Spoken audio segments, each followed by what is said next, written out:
Jika boleh mengingat masa kecilku, ada hal yang mungkin tidak akan mampu aku lupakan dalam hidup ini. Saat aku berusia 7 tahun dan aku masih tinggal di Madeira dengan kedua orang tuaku. Saat itu aku belum mengenal sepak bola yang sebenarnya. Yang aku tahu sepak bola hanyalah olahraga yang aku mainkan di sore hari bersama kawan-kawan di jalanan Madeira. Ku sebut itu jalan ya karena itu benar-benar sebuah jalan. Kami bermain bola, tapi saat ada mobil yang lewat kami mesti berhenti dulu lalu lanjut lagi saat kendaraan sudah lewat. Saat itu aku tinggal bersama ibu dan ayahku. Ayahku adalah seorang tukang kebun. Ialah orang yang selalu menyemangatiku untuk ikut bergabung bersama tim sepak bola Andorina Junior. Aku sebenarnya kurang tertarik, tapi demi membuat ayah senang, maka hal itu aku lakukan. Aku pun ikut latihan bersama Andorina. Pertama aku ikut latihan, wah, ternyata banyak sekali aturan di dalam sepak bola yang tidak aku pahami, tentang offside dan masih banyak lagi yang lainnya. Namun perlahan aku mulai menyukainya, apalagi saat aku bisa mencetak gol. Dari pinggir lapangan, aku tahu ayahku selalu melihat saat aku bermain. Jenggot lebatnya dan celana kerja yang dipakainya, aku ingat sekali dengan hal itu.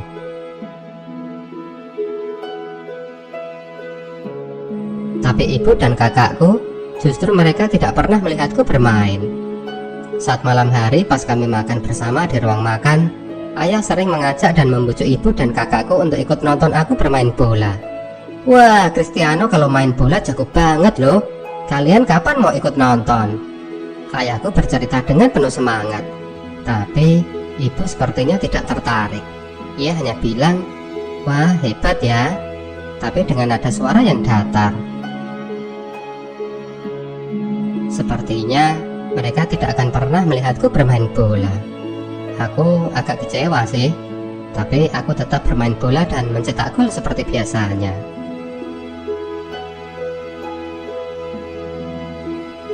Hari demi hari berlalu, dan ada kejadian yang tidak akan pernah aku lupakan seumur hidupku. Saat itu ada pertandingan uji coba dengan pemain remaja. Mereka lebih besar dari rata-rata pemain di kubu kami. Aku kesulitan menaklukkan barisan pertahanan mereka karena badan mereka itu kan jauh lebih besar dan tinggi. Tapi kami terus berjuang dan kedudukan saat itu sama kuat dua-dua. Saat kemudian aku mendapat umpan dari sisi lapangan, lalu aku giring bola itu mendekat ke arah gawang lawan. Saat aku memiliki kesempatan, aku menembakkan bola dengan sekuat tenaga kakiku.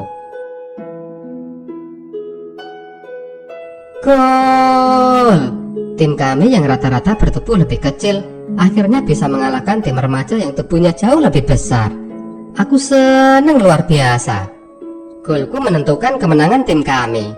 Terlebih saat aku menyadari ternyata ada ibu dan kakakku yang juga ikut melihatku. Mereka ada di sana di atas tribun. Ibu tersenyum lebar ke arahku. Ia tampak sangat bergembira. Belum pernah sejujurnya aku melihat ibu sebahagia itu. Seketika, ada perasaan yang menyeruak di dalam hatiku. Perasaan yang unik, jantungku seperti meledak-ledak dibuatnya. Bagiku yang masih anak-anak di saat itu, bermain sepak bola uang bukan jadi tujuan utama. Kedatangan ibu dan kakak ke stadion dan melihatku mencetak gol, menjadi semacam pemicu semangatku. Aku merasa diperhatikan, dilindungi, dan dicintai. Hari itu menjadi sebuah kenangan yang tidak pernah aku lupakan sampai kapanpun. Semenjak itu hari-hariku seperti melesat. Di usia yang baru 11 tahun, aku sudah jauh dari orang tua. Pergi, menyeberang jauh ke Sporting Lisbon demi mengejar impianku menjadi pemain sepak bola profesional. Masa-masa di Lisbon sungguhlah berat. Semuanya terasa asing, dari bahasa, aksen, makanan, juga budayanya. Rasanya itu seperti tinggal di negara lain. Jika bukan karena sepak bola, aku pasti sudah meminta pulang. Setiap malam, aku sering menangis di asrama. Aku rindu masakan ibu. Aku juga ingin sekali tidur di dekat ayahku sambil menonton TV. Tapi aku terus bertahan. Apalagi setelah aku menyadari kalau aku memiliki bakat. Meskipun pada sisi lainnya aku sebenarnya takut, karena seperti yang kalian tahu, badanku itu kan sangat kecil sekali. Aku masih berusia 11 tahun. Saat berduel dengan bek lawan, sangat mudah bagi mereka untuk menerbangkanku. Maka di malam hari, saat semuanya telah tidur, aku diam-diam pergi ke pusat latihan dan berlatih sendiri di sana. Aku percaya, kerja keras akan membuat aku semakin menjadi hebat. Saat aku berusia 15 tahun, badanku mulai lebih kuat dan besar. Aku mulai disegani dan dikagumi teman-teman di asrama. Semakin banyak gol yang aku ciptakan lewat kaki dan kepalaku. Aku bermimpi bisa membela timnas Portugal. Mungkin mimpiku itu terlalu besar, tapi aku yakin bisa mencapainya. Aku juga memimpikan menjadi pemain besar dan bisa bermain di Manchester United, memenangkan setiap pertandingan yang aku hadapi, karena aku sangat lapar untuk meraih kemenangan. Sejak kecil saat aku nonton Premier League di televisi, aku kagum dengan sepak bola Inggris yang sangat cepat. Ketika akhirnya aku bisa bergabung dengan Manchester United, itu seperti mimpi yang akhirnya menjadi kenyataan. Aku banyak mengalami hal yang luar biasa di sana, termasuk mendapatkan Piala Champion pertamaku. Aku sangat bangga sekali dengan pencapaianku itu. Keluarga juga merasakan hal yang sama. Kemudian aku memiliki mimpi yang lebih besar, bermain di Real Madrid, tim yang penuh dengan bintang sepak bola dunia. Aku ingin mencetak banyak gol dan menjadi pemain legendaris di sana. Lalu setelah itu terwujud, banyak sekali yang saya raih bersama Madrid, termasuk saat di Cardiff, saat kami berhasil menghancurkan kutukan yang tidak mampu dipecahkan oleh tim Real Madrid sebelum aku bergabung. Mendapatkan Piala Champion lagi adalah sesuatu hal yang sangat luar biasa. Rasanya bahagia sekali. Begitu juga ketika aku memenangkan Piala Ballon d'Or pertama kalinya. Semua terasa begitu indah. Lepas dari itu, kemenangan di Cardiff membawa sebuah momen istimewa. Momen yang mengingatkanku pada masa kecil saat di Madeira dulu. Aku seperti kembali ke masa lalu. Ketika itu ada sebuah momen yang mengharukan. Saat kami merayakan raihan Piala Champion ke-11 tim kami, tiba-tiba anakku masuk ke lapangan dengan tawanya yang sangat lebar. Aku langsung teringat dengan masa kecilku.